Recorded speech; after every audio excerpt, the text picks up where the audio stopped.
Warga di kawasan Jalan Cibeber, Kecamatan Cimahi Selatan, Kota Cimahi, Jawa Barat dihebohkan dengan aksi keributan yang melibatkan sekelompok pemuda pada Sabtu 1 November lalu.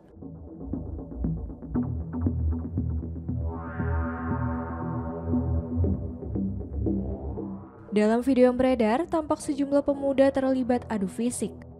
Salah seorang di antaranya terlihat membawa senjata tajam yang menyerupai senjata api. Setelah melakukan pemeriksaan dan mengumpulkan keterangan dari sejumlah saksi, polisi menetapkan 2 orang sebagai tersangka. Keduanya terbukti melakukan penganiayaan di 2 lokasi berbeda. Kapolsek Cimahi Selatan AKP Yudi Haryanto menjelaskan dari salah satu lokasi kejadian. Terdapat korban yang mengalami luka robek di pelipis hingga memerlukan 3 jahitan serta memar di pelipis dan paha. Terkait pria yang terlihat memegang benda mirip senjata api dalam video tersebut, hasil penyelidikan menunjukkan bahwa tidak ditemukan keterlibatan atau tindak pidana dari orang tersebut di lokasi kejadian.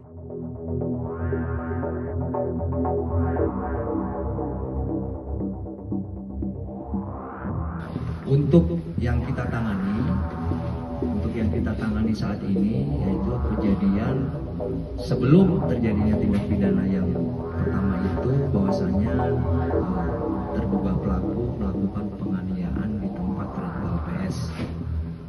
Bahwasanya pada saat pelaku ini akan menuju ke pedagang bakso ikan, dia diserempet oleh seseorang.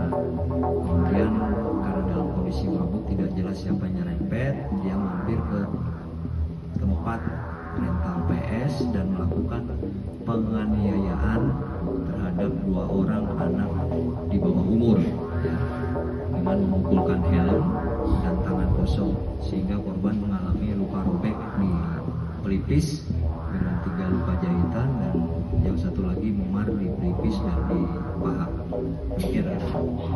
Nah, informasinya ada serempetan, dia diserempet oleh orang tapi tidak tahu pasti karena kondisinya dalam keadaan mabuk yang terduga pelaku. Itu sebelum menuju ke lokasi kedua yang viral di media sosial. Betul.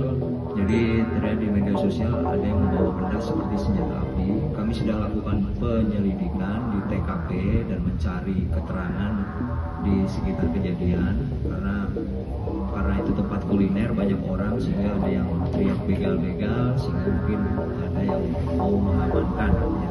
Tapi kami dapat informasi, kami kumpulkan informasi ternyata yang membawa benda seperti senjata api itu tidak terlibat tindak pidana maupun menjadi korban tindak pidana di tempat tersebut.